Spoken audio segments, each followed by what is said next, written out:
warahmatullahi wabarakatuh. Hello, my beloved students. How are you? Hopefully you are in good condition. Nah, kali ini bertemu lagi dengan Bu Siska.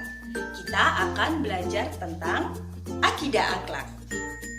Sebelum kita melanjutkan materi selanjutnya, siapa yang masih ingat apa yang sudah kita pelajari minggu lalu?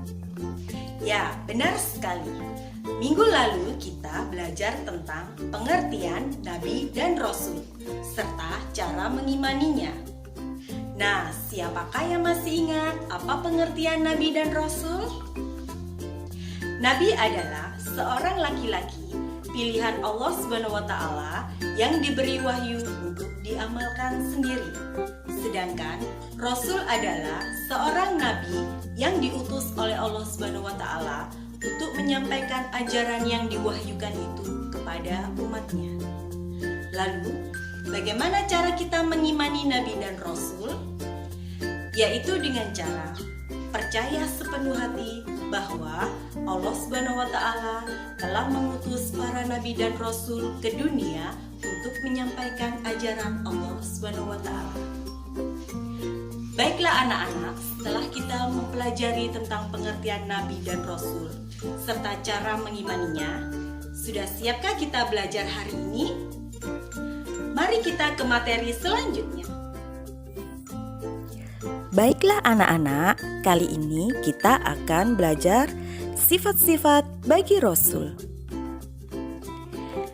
Nah, sifat-sifat bagi Rasul itu ada 3. Yang pertama, sifat wajib bagi Rasul. Yang kedua, sifat mustahil bagi Rasul. Dan yang ketiga adalah sifat jaiz bagi Rasul. Yang pertama, kita akan membahas tentang sifat wajib bagi Rasul. Apakah sifat wajib bagi Rasul itu? Yaitu sifat-sifat istimewa yang dimiliki para Rasul yang menjadi bukti kerasulan. Nah, sifat wajib bagi Rasul ada 4. Yang pertama yaitu sidik. Sidik artinya benar atau jujur.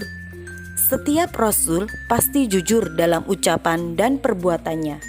Apa yang disampaikan kepada manusia sesuai dengan apa yang telah diterima dari Allah SWT, tidak ditambahi atau dikurangi, dan bukan menurut kemauannya sendiri.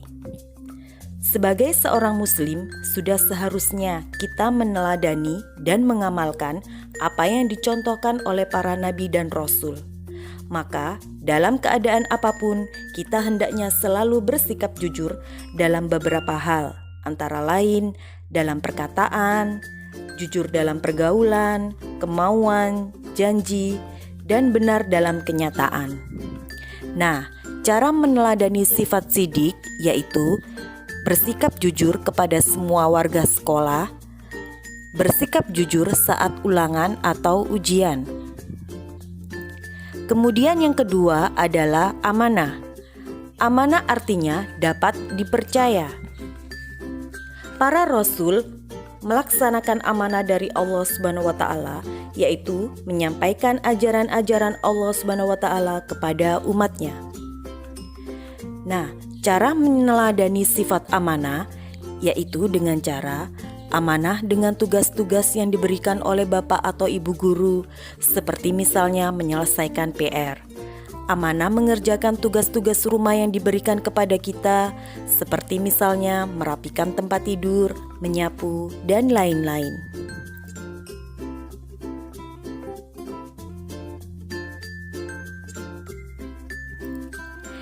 Yang ketiga adalah tabligh, artinya menyampaikan.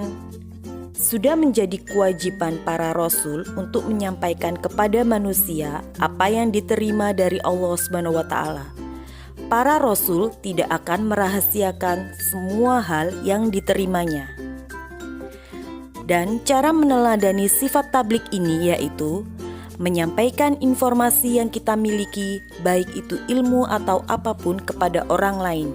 Misalnya, jika ada teman yang belum paham dengan sebuah pelajaran, kita bisa berbagi dengan memberitahu cara mengerjakannya. Kemudian yang keempat yaitu fatona, yang artinya cerdas.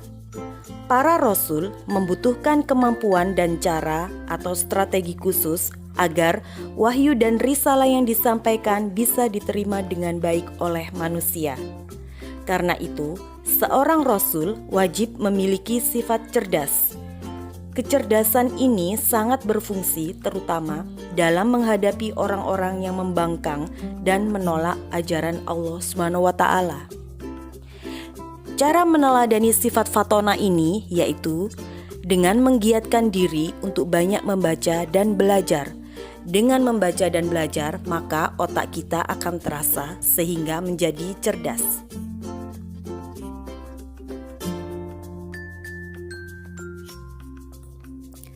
Yang kedua yaitu sifat mustahil bagi Rasul. Sifat mustahil bagi Rasul yaitu sifat-sifat yang tidak mungkin dimiliki oleh para rasul. Sifat-sifat ini adalah kebalikan dari sifat-sifat wajib. Sifat-sifat mustahil bagi Rasul ada 4. Yang pertama yaitu kidzib, yang artinya dusta. Sifat ini adalah kebalikan dari sifat sidik atau jujur, bahwa Rasul tidak mungkin berdusta.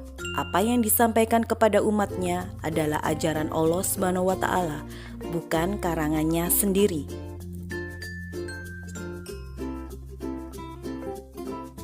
Yang kedua yaitu khianat, artinya berkhianat atau tidak dapat dipercaya.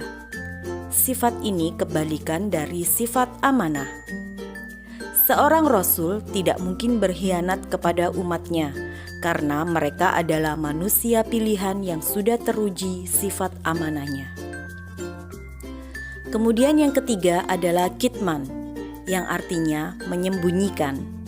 Sifat ini adalah kebalikan dari sifat tabligh.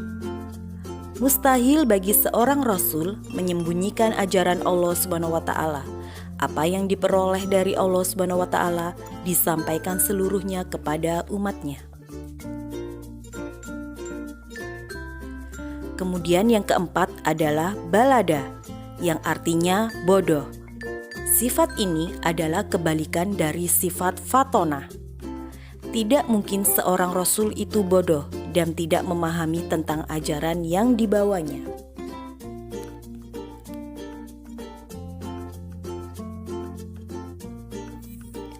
Yang ketiga yaitu sifat jais bagi rasul. Sifat jais adalah perilaku, sifat, dan kegiatan yang sama dengan manusia lainnya. Sifat jais yaitu sifat-sifat yang boleh dilakukan dan boleh pula ditinggalkan seperti makan, minum, tidur, menikah, istirahat, sakit yang ringan, pergi ke pasar, berniaga, dan lain-lain. Perilaku, sifat, dan kegiatan yang dilakukan sebagai manusia biasa ini tidak mengurangi derajat kerasulan mereka. Semoga kita semua bisa meneladani dan mengamalkan apa yang dicontohkan oleh para nabi dan rasul, dimanapun dan dalam keadaan apapun. Teruslah berbuat baik dan menebar kebaikan. Baiklah anak-anak, demikianlah materi kita hari ini. See you next time. Stay healthy, stay safe, and keep fight. Bye. Wassalamualaikum warahmatullahi wabarakatuh.